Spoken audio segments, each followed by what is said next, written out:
നമ്മുടെ ജീവിതത്തിൽ ഒരു മനുഷ്യന് ഏറ്റവും അത്യാവശ്യം വേണ്ടത് എന്താണെന്ന് ചോദിച്ചാൽ പലരും പല കാര്യങ്ങൾ പറയും. ചിലര് ധനമാണെന്ന് പറയും, ചിലർ വിദ്യാഭ്യാസമാണെന്ന് പറയും, ജോലിയാണെന്ന് പറയും, വീടാണെന്ന് പറയും.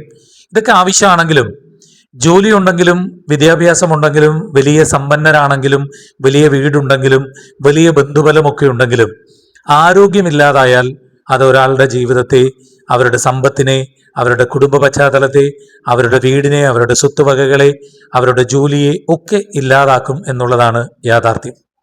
നമുക്ക് ആരോഗ്യമുണ്ടെങ്കിൽ, രോഗമില്ലാത്ത ഒരവസ്ഥയുണ്ടെങ്കിൽ ഇതൊക്കെ നമുക്ക് പിന്നീട് സൃഷ്ടിച്ചെടുക്കാൻ കഴിയുന്ന കാര്യങ്ങൾ മാത്രമാണ്.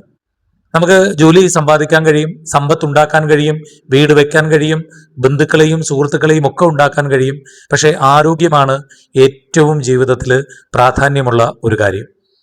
പ്രത്യേകിച്ച് ക്യാൻസർ പോലെയുള്ള മാരകമായിട്ടുള്ളൊരു രോഗം പിടിപെട്ടാൽ, ഇപ്പം മാരകം എന്നൊന്നും പറയില്ല, കാരണം ശ്രീ ബിജു തൊണ്ടിലിന്റെ നേതൃത്വത്തിൽ ഇതിൽ അതിജീവനത്തിന്റെ പാത എങ്ങനെ തുറക്കണം എന്നുള്ള കാഴ്ചപ്പാടുകളോട് മുമ്പോട്ട് പോകുമ്പോൾ ഒരു ഭയപ്പാടെന്ന മട്ടിൽ നിന്ന് ഇത് മാറിയിട്ടുണ്ടെങ്കിൽ പോലും ഒരു കുടുംബത്തിൽ ഒരാൾക്കൊരു ക്യാൻസർ രോഗബാധ ഉണ്ടായാൽ ശരിക്കും ആ ആൾക്ക് എന്നുള്ളത് മാത്രമല്ല, അവരുടെ കുടുംബത്തിന് ആകമാനം വലിയ പ്രതിസന്ധിയിലേക്കാണ് അവരെ തള്ളിവിടുന്നത്. കാരണം ഭാരിച്ച സാമ്പത്തിക ചെലവുകളാണ് ഇതിന്റെ ചികിത്സയ്ക്കായി വേണ്ടി വരുന്നത്. എത്ര സമ്പത്തുള്ള ആളാണെങ്കിലും ഈ ഒരു ചികിത്സ കൊണ്ട് പലപ്പോഴും അവരുടെ ഈ സമ്പത്ത് തന്നെ പിന്നീട് ഇല്ലാതാകുന്ന ഒരവസ്ഥയിലേക്ക് മാറാറുണ്ട്. അപ്പോൾ ഒരു കുടുംബത്തെ ഒന്നടങ്കം, അവരുടെ സാമ്പത്തിക അടിത്തറയെ ഒന്നടങ്കം ഇല്ലാതാക്കുന്ന ഒരു രോഗം തന്നെയാണ് ക്യാൻസർ എന്ന് പറയുന്നത്. ഇപ്പൊ എന്നെ കാണാൻ വരുന്ന ആളുകളിൽ പോലും വലിയ വിഭാഗം ആളുകൾക്ക് ഇന്നൊരു ഈ സൈക്കോസൊമാറ്റിക് ഡിസീസസ്, മാനസിക സമ്മർദ്ദം കൊണ്ടുള്ള അസുഖങ്ങളുടെ ഗണത്തിൽ ക്യാൻസർ ഉണ്ടോ എന്ന് പേടിയോടുകൂടി വരുന്ന ആളുകളുണ്ട്.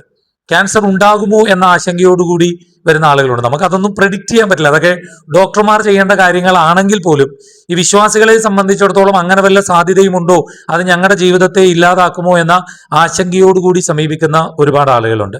അവർക്ക് ശരിക്കും ഒരു ആശ്വാസവാക്കാണ് എപ്പോഴും അവരുടെ ജീവിതത്തിൽ അവരെ മുന്നോട്ട് നയിക്കുന്നത്. ഒരു രോഗബാധ ഉണ്ടായാൽ ഇതിനെങ്ങനെ ചികിത്സ തേടണം, എന്തൊക്കെയാണ് അവരുടെ ജീവിതചര്യകളിൽ ശ്രദ്ധിക്കേണ്ടുന്ന കാര്യങ്ങൾ, ഈ രോഗബാധ ഉണ്ടാകാതിരിക്കാൻ വേണ്ടി എന്തൊക്കെ മുൻകരുതലുകളാണ് നമ്മുടെ ജീവിതത്തിൽ പുലർത്തേണ്ടത് എന്നുള്ള ഇൻഫർമേഷൻ പലപ്പോഴും കിട്ടാനുള്ളൊരു പ്രശ്നം ആളുകൾ അഭിമുഖീകരിക്കുന്നുണ്ട്. അതിനൊരു മറുപടി എന്നോണമാണ് ജീവനം ക്യാൻസർ സൊസൈറ്റി രൂപീകൃതമായതും അതിന്റെ പ്രവർത്തനങ്ങൾ ഈ ഒരു വിപുലമായ രീതിയിലേക്ക് മാറിയതും. ഇവിടെ 60ഓളം പേര് വരുമെന്ന് പറഞ്ഞു, അതിൽ കുറച്ച് ആളുകളാണ് വന്നത്. എന്നിരുന്നാൽ തന്നെയും ഈ ജീവനം പോലെയുള്ള ഒരു സംഘടനയെ സംബന്ധിച്ച് ഒരു വലിയ ആൾക്കൂട്ടത്തെ അവിടേക്ക് ആകർഷിക്കുന്നതോ, വലിയൊരു ആൾക്കൂട്ടം എത്തിച്ചേരുന്നതോ, ഉത്സവത്തിന് വേണ്ടുന്ന പോലെ ആള് വരുന്നതോ ഒന്നുമല്ല.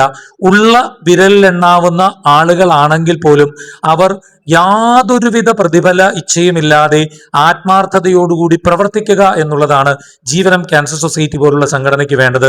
തീർച്ചയായിട്ടും ഇതിൽ പ്രവർത്തിക്കുന്ന ആളുകളൊക്കെ തന്നെയും അവർ ഒന്നും പ്രതീക്ഷിക്കാതെ, അവർ പേരോ പബ്ലിസിറ്റിയോ ഒന്നും പ്രതീക്ഷിക്കാതെ മറ്റുള്ളവരുടെ നന്മയ്ക്ക് വേണ്ടി പ്രവർത്തിക്കുന്നവരാണ് എന്നുള്ളതാണ് ഈ ജീവനം ക്യാൻസർ സൊസൈറ്റിയുടെ പ്രവർത്തനങ്ങളിൽ നിന്ന് ഞാൻ മനസ്സിലാക്കിയ ഒരു കാര്യം.